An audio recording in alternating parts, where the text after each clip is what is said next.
cold out there.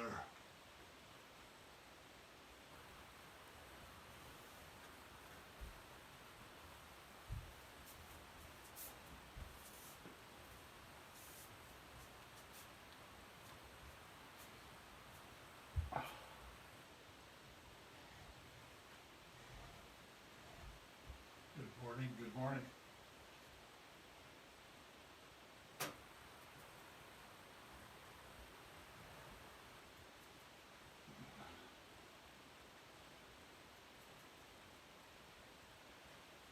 Oh boy.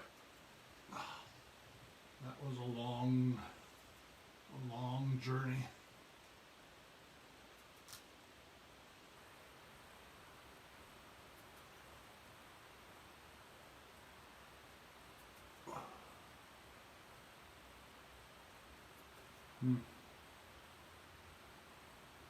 We'll see.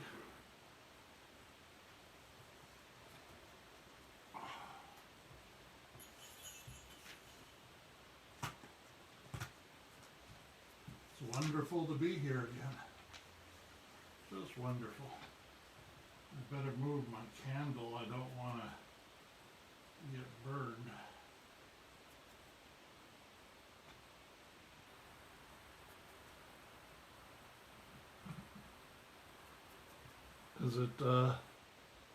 Is it good morning now? Is it 10 o'clock? Yes, just 10 o'clock. Can you see me? I hope you can. Santa never knows if you can see me or not. Welcome to you. It's 10 o'clock Pacific time. We are at the top of the world, at the North Pole.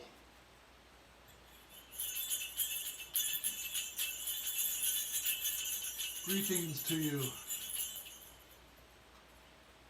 For those of you who are new, these are Santa's special bells that I wear, just like this. Can you see them?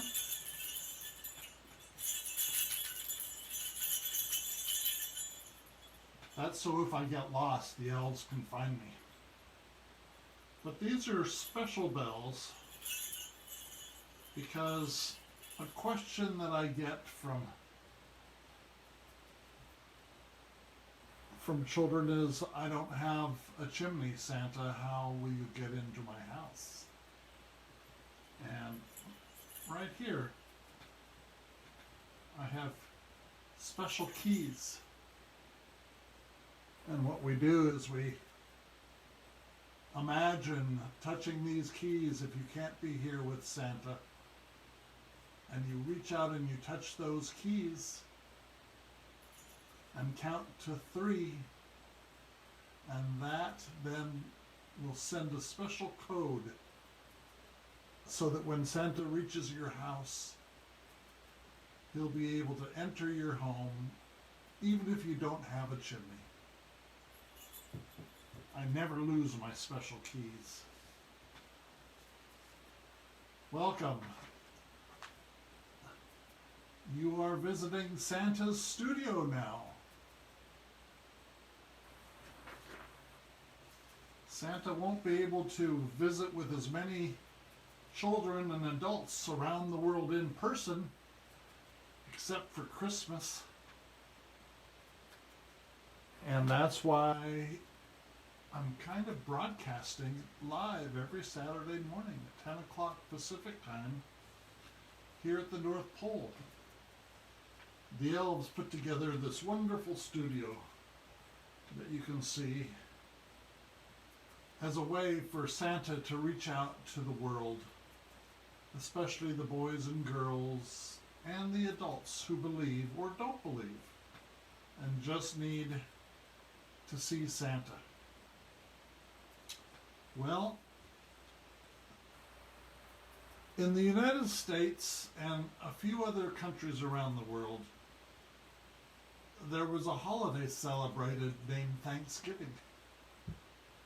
I think it started way back when the Pilgrims landed on the East Coast, having discovered this new land. Discovered it for themselves because the Native Americans were already here and they were living wonderfully, and they knew how to hunt and fish and survive just fine. And then the Pilgrims came and they shared a meal. The Native Americans showed them how to survive those first few years. And for that, they had a meal and gave thanks. So if you're in the United States or one of those countries that gives thanks, Thanksgiving is a time when we normally have a large feast. And sometimes it's ham and turkey and stuffing and what else? Mashed potatoes and gravy and vegetables and all kinds of different things. Maybe desserts like apple pie. Maybe you have traditions that you share with your family. In many countries where they had Thanksgiving this year, it was a little bit different because we're going through something called a pandemic. It's kind of a germ that got into the air, and it's very nasty. It infects people, and we don't yet have a cure for it.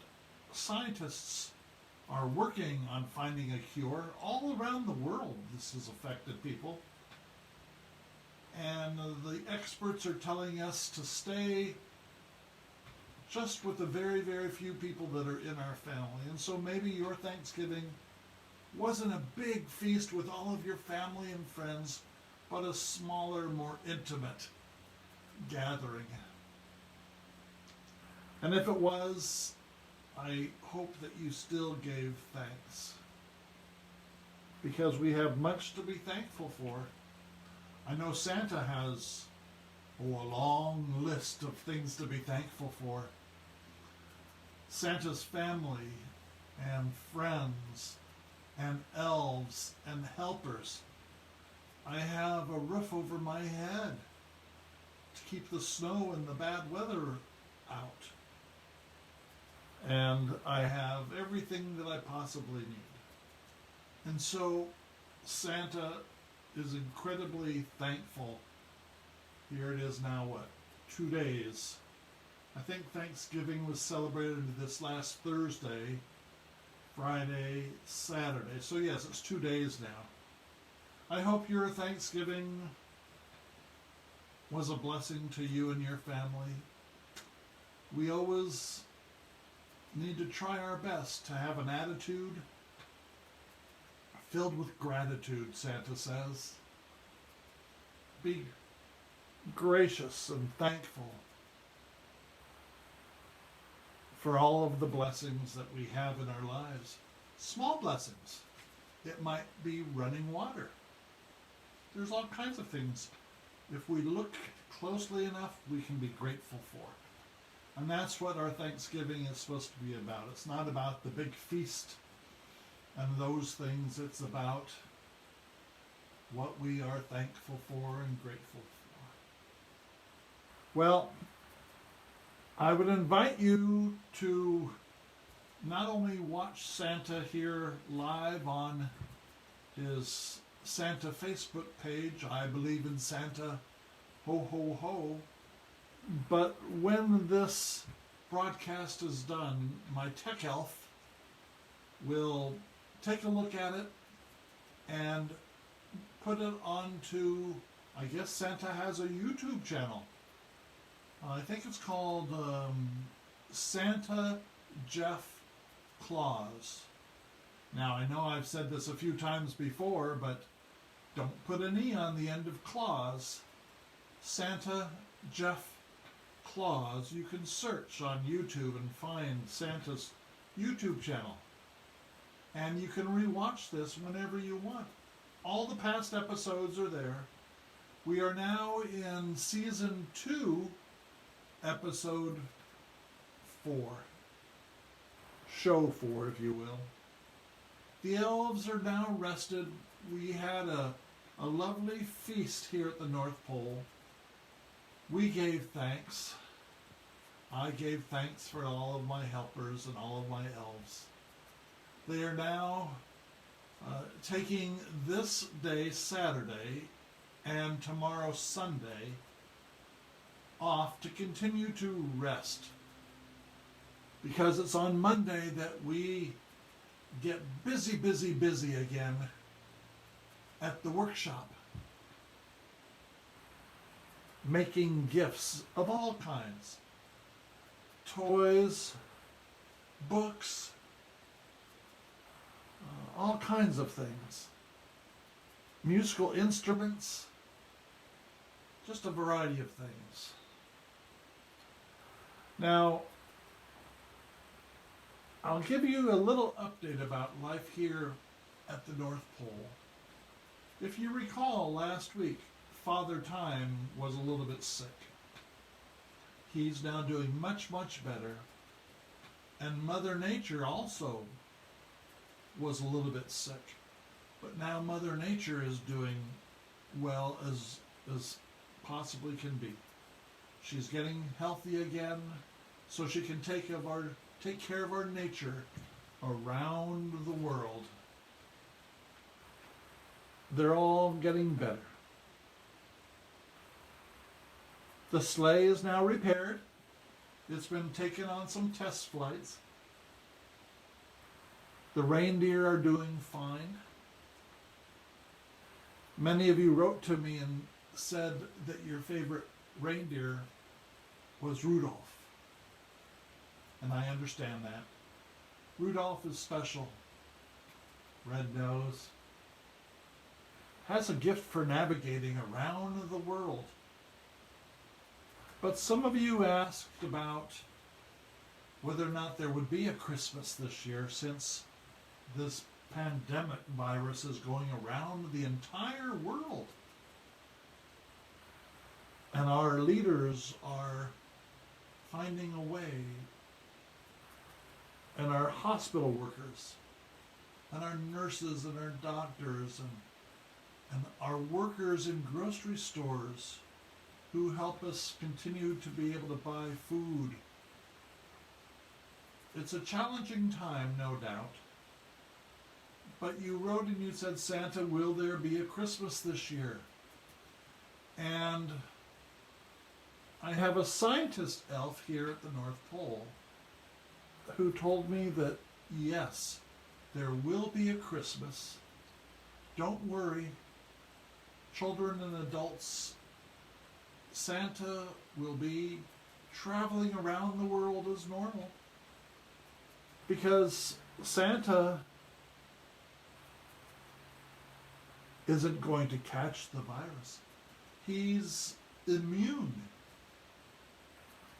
And that's a wonderful thing, because Santa always has to fly around the world, bringing gifts and joy and happiness to all of the people. So yes, there will be a Christmas, and Santa will be flying.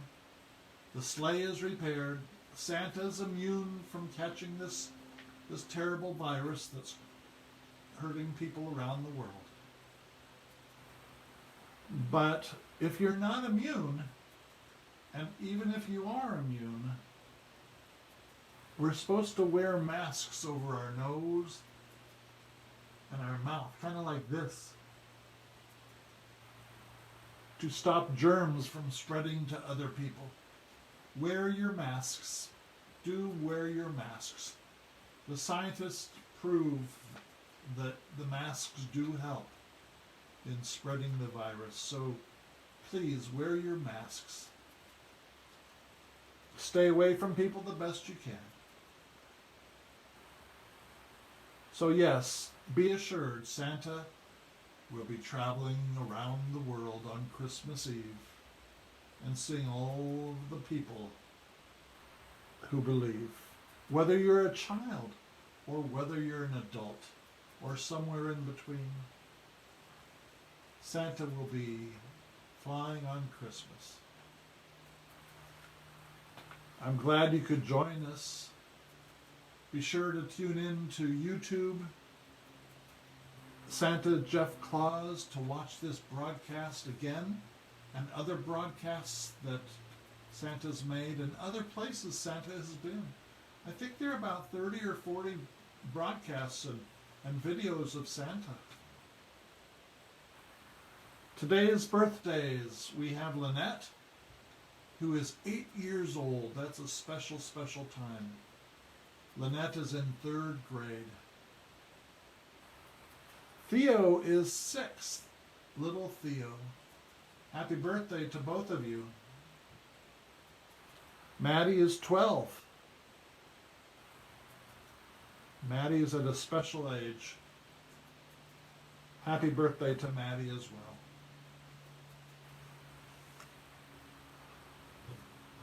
I'm going to show you a couple pictures.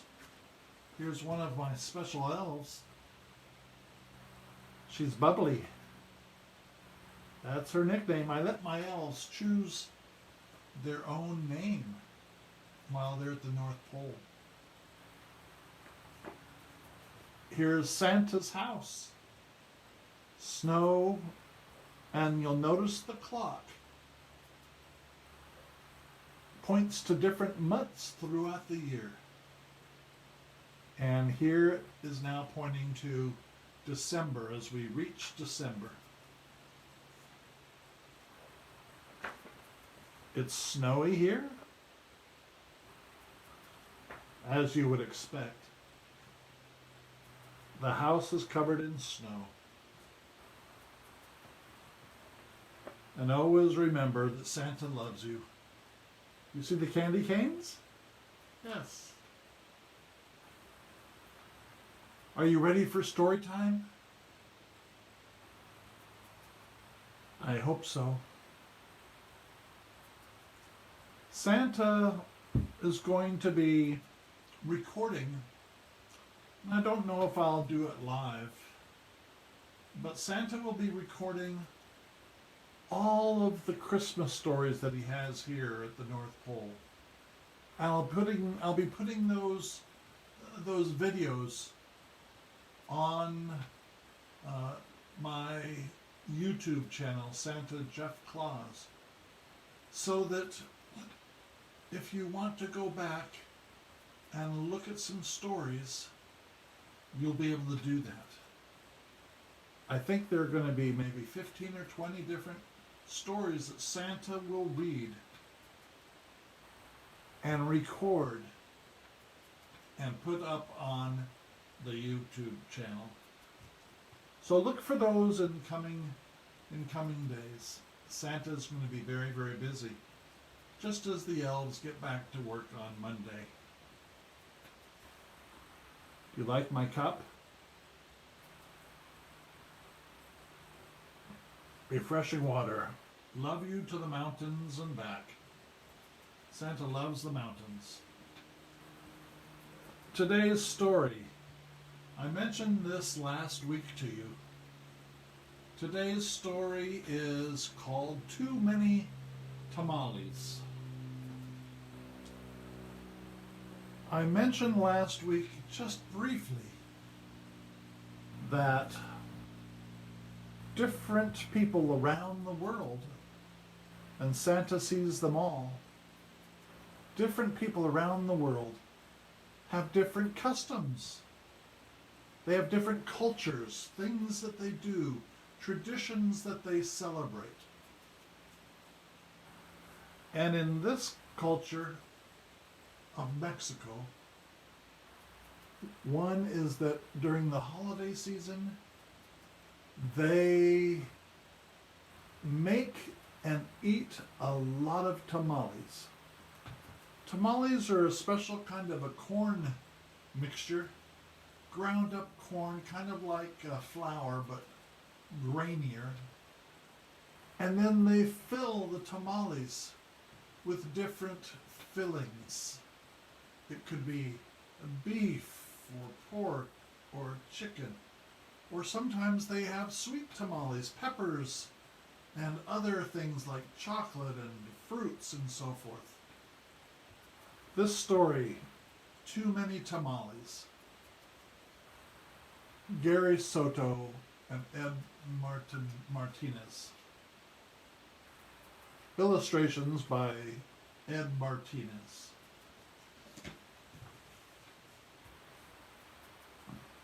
Snow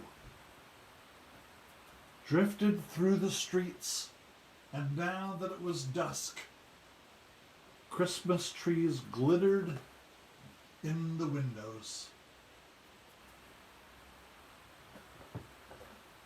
For those of you who aren't quite sure, dusk is that time when the sun has just set and it's not dark yet. Who do you want to guess those people are? Mother and daughter. Maria moved her nose off the glass and came back to the counter. She was acting grown-up now, helping her mother make tamales. Their hands were sticky with masa. That's that corn mixture I was telling you about. That's very good, her mother said. Maria happily kneaded the masa. She felt grown-up, wearing her mother's apron. Her mom had even let her wear lipstick and perfume for this special time. It was a special time for mother and daughter to be together. If only I could wear mother's ring, she thought to herself. There's the picture again.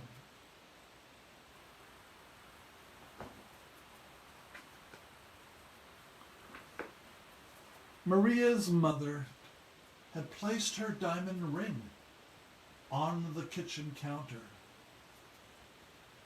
In many places around the world, the tradition is when you get married, that you give your loved one a diamond ring and another ring that might not have a diamond on it.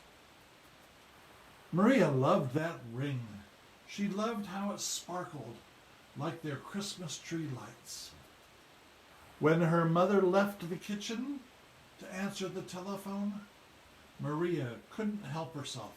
She wiped her hands off on the apron and she looked back at the door to see if mother was going to come. Can you see the ring down here on the counter? There it is. What do you think Maria's going to do? What would you do? I'll wear the ring for just a minute, she said to herself. The ring sparkled as she put it on her thumb. You see, Mama's hands were a little bit bigger, and that's why Maria had to put it on her thumb. That's where it would fit. Maria is filled with joy as she sees the ring sparkle on her thumb. Maria returned to kneading the masa, her hands pumping up and down. On her thumb, the ring disappeared. Then it reappeared in the sticky mixture of the masa dough. Oh no, I think there's trouble coming. Her mother returned and took the bowl from her. Go get your father for this part, she said. Then the three of them together began to spread masa onto dried corn husks. Corn husks are those green leaves that wrap a cob of corn before we peel it. Maria's father helped by plopping a spoonful of meat into the center of each glob of masa, and then he folded it into the husk. He then placed them in a large pot on the stove. They made 24 tamales as the windows grew white with delicious smelling curls of steam from the hot tamales starting to cook. This is a real family event, isn't it? Doing things together. This family is making masa, but I'm sure they make cookies and other things as well. Do you have traditions? Things that you do together with your family? Do you decorate a Christmas tree? Family starts to arrive, do you see? And the girls run upstairs. A few hours later, the family came over with arms full of bright presents. Her grandparents, her uncle, her aunt, her cousins, Dolores, Teresa, and Danny. Maria kissed everyone hello. Then she grabbed Dolores by the arm, and they ran upstairs to play with all of the other cousins who were gathering. The steaming tamales were cooking and filling the house with a fragrant aroma. The girls upstairs in the bedroom were playing as boys and girls do. They had dolls and they had a newspaper that they were cutting up. They had pictures of toys they were cutting and hoping to be able to get for Christmas time underneath the Christmas tree. As Maria was snipping out a picture of a pearl necklace, her face filled with shock. "The ring!" she screamed. Everyone stared at her. "What ring?" Dolores asked, and without answering. You see Maria's face? That's Maria's face of shock. Can you make a face of shock? So Maria ran down the stairs. By now the tamales were out on the table. The steaming tamales were piled on the platter. The ring is inside one of the tamales, she thought to herself. It must have come off when I was kneading the masa. Dolores, Teresa, and Danny skidded into the kitchen behind her. "Help me," Maria cried. They looked at each other, piped up. First, Danny did as the little boy. "What do you want us to do?" "Eat them," she said. "If you bite something hard, tell me." And so they stared at the pile of tamales and ate them. The four of them started eating. They ripped off the husks and bit into that cooked masa. The first one was good. The second one was pretty good. But by the third tamale, they were kind of tired of the taste. Do you ever eat something so much that you get tired of it? Do you ever eat so many cookies you get tired of it?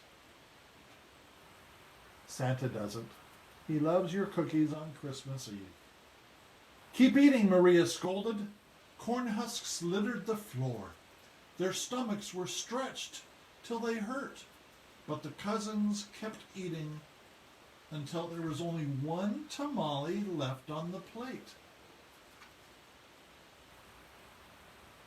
They hadn't yet discovered Mama's diamond ring. "This must be the one," she said. "The ring must be in that one right there. We'll each take a bite. You start first, Danny." Danny was the youngest, so he didn't argue. He took a bite. Nothing hard. Dolores took a bite. Nothing. Teresa took a big bite. Still nothing. It was Maria's turn.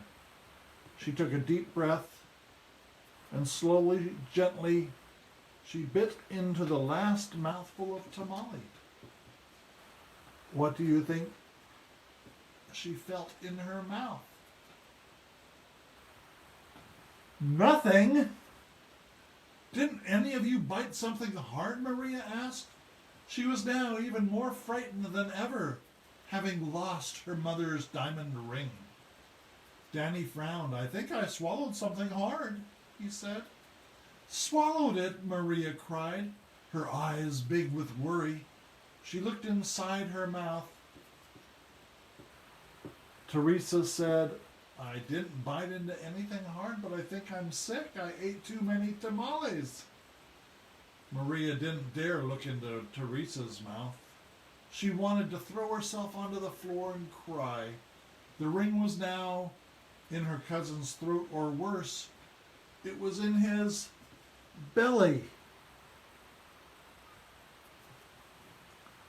Do you think he really ate it? I have to look into everybody's throat. Maria could feel tears pressing onto her cheeks. She needed to go down and confess to her mother. She walked into the living room where the grown-ups sat talking. Not only were the tamales all gone, but she had lost her mother's diamond ring. They chattered so loudly that Maria didn't know how to interrupt. Finally, she tapped on her mother's sleeve. Have you ever done that? Adults are talking, and you're not supposed to interrupt unless it's something very important. Maria is now with her mother. Have you ever had to confess something? What's the matter? Her mother asked. She took Maria's hand. I did something wrong, Maria sobbed. What? Her mother asked. Maria thought about the beautiful ring that was now sitting inside Danny's belly. And she got ready to confess. Then she gasped.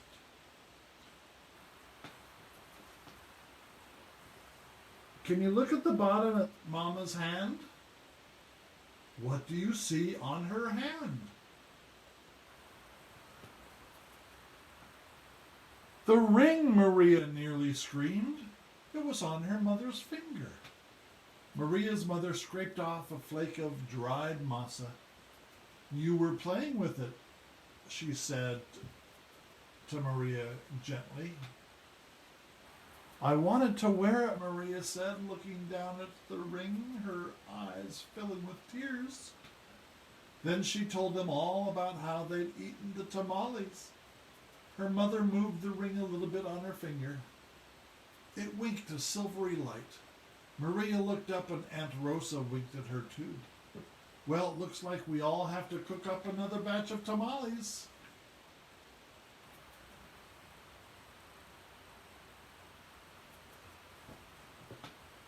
Did Maria's mother chew her out?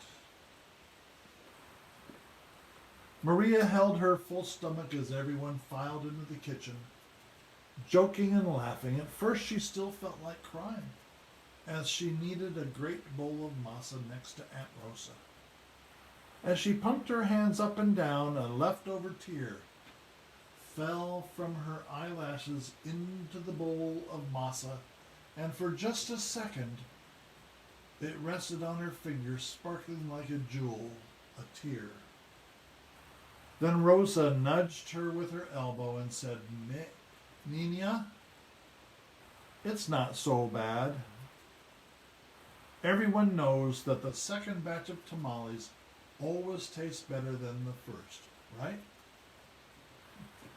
When Dolores, Teresa, and Danny heard that from the other side of the room, they let out a groan the size of 24 tamales.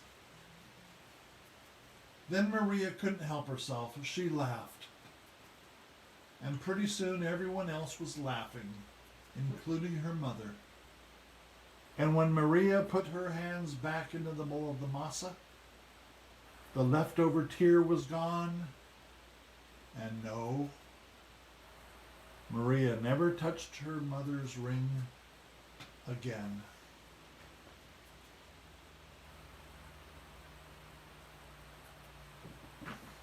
A family tradition. Too many tamales. Now we know what that means, huh?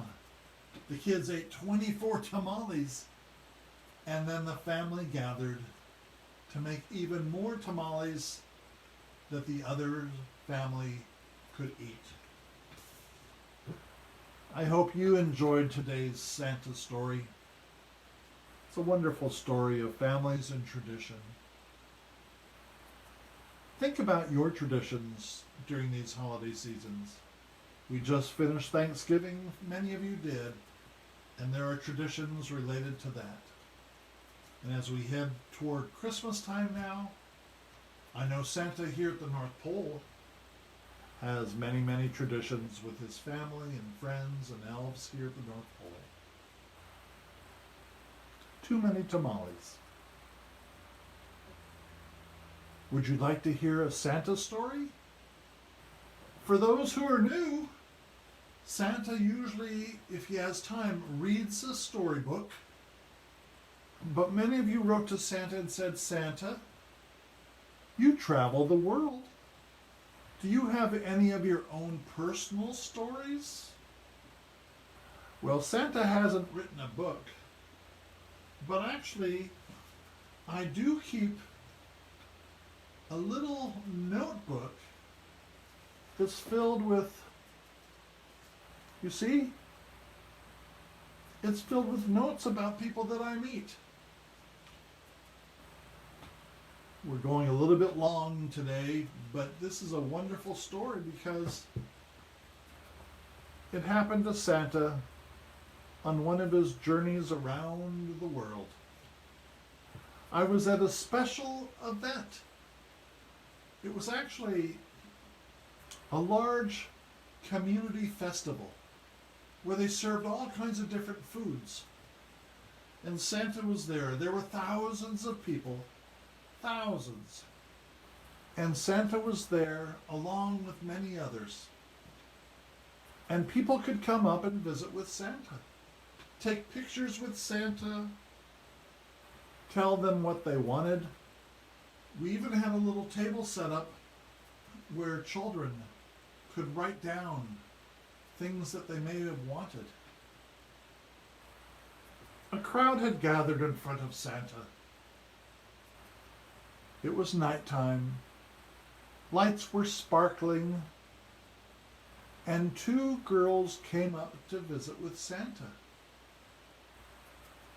Now, you may think that lots of people come to visit Santa who are young children.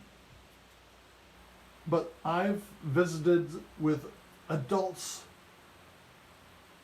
over 90 years old, middle-aged, young families.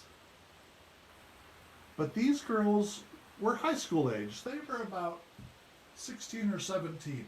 One was named Emily, and the other was named Lisa. They were high school girls. They were about to graduate and go to college. That was their dream. Well, girls at this age, boys at this age, they sometimes don't believe in Santa any longer. Their belief kind of changes, is what we hope.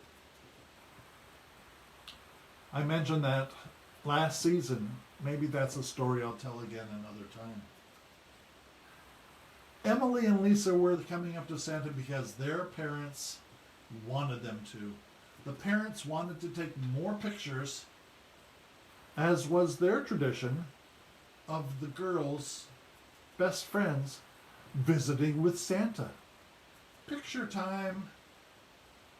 Emily and Lisa didn't seem too happy about it. And where I was, I had a large bench and Santa's chair. And so I said to myself, well, ladies, come and sit with Santa. I appreciate you doing this for your parents. It's important to please our parents sometimes. As they get older, they want memories. just as you're younger and want to stretch out into life and do different things, one of which probably isn't visiting with Santa. They were surprised when I turned to each of them and I said, not what do you want for Christmas, but I asked them what they were reading. They were shocked. This was a question Santa had never asked them before. So we started chatting about the books that they were reading. Books for school, books that they were reading for fun. And we chatted about literature and books. And we got to know each other just a little bit. And then I asked, where are you going to college? And they were surprised at that question as well. Here's where the problem came in. One girl, whose mother worked at a university, would get free tuition. That means the cost of going to college would be nothing, would be zero, because the mother got free tuition and her daughter could go to this university for free. The other girl, Lisa, wanted to go to a different college because her mom, her dad, they didn't work at a university that gave free tuition, so it was going to cost her a lot of money. She wanted to go to a local university, well regarded. Both girls faced a dilemma. Best friends from childhood, they wanted to go to school together. But Emily's mom wanted her to go to where mommy worked and could get it for free.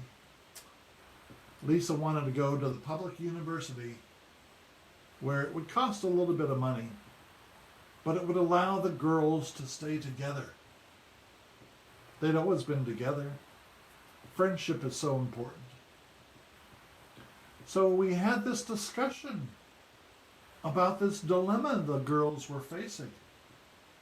Where would they go to college? How would they deal with Emily's mother wanting one thing and Emily wanting something else? So we had this discussion, we had a little chat about it. And by then all of the picture taking was done. But the girls continued to sit next to Santa. I didn't tell them what to do. No, Santa doesn't do that. Sometimes he'll try to help people understand how to reach a decision on their own or with a friend.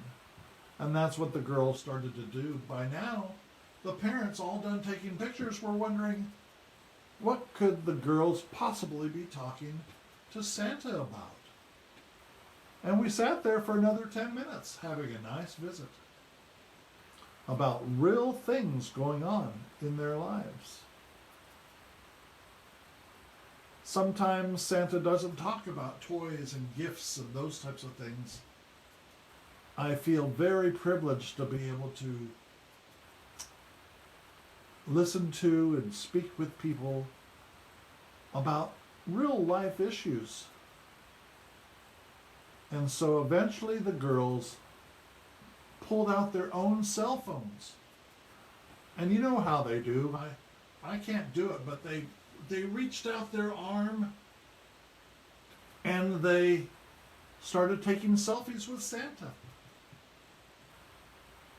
Maybe they walked away thinking that maybe Santa is still real. Just maybe.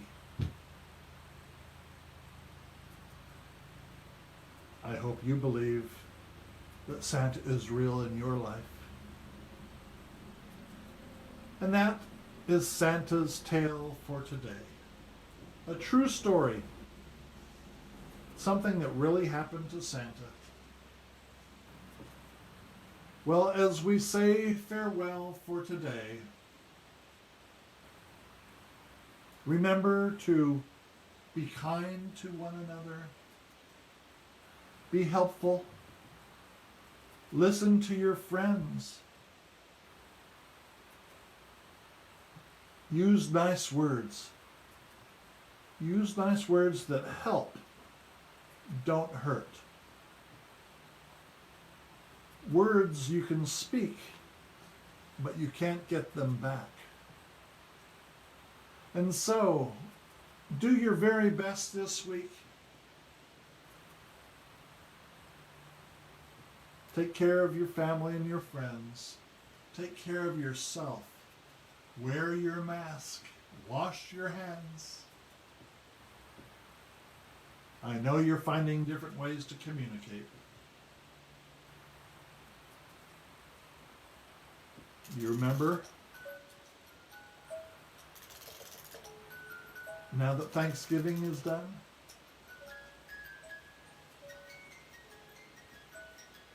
here comes Santa Claus. Until next Saturday, or until you go on to Santa's YouTube channel, Santa Jeff Claus.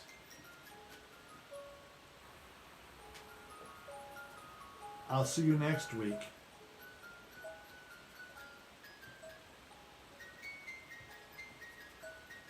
Thank you. Let's see if I can get this microphone off, huh?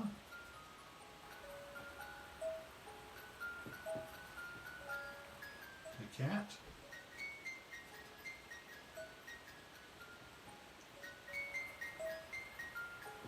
I need to have an elf here. Are there any elves around? Oh well, I'll figure it out. I'll see you next week. Farewell for now.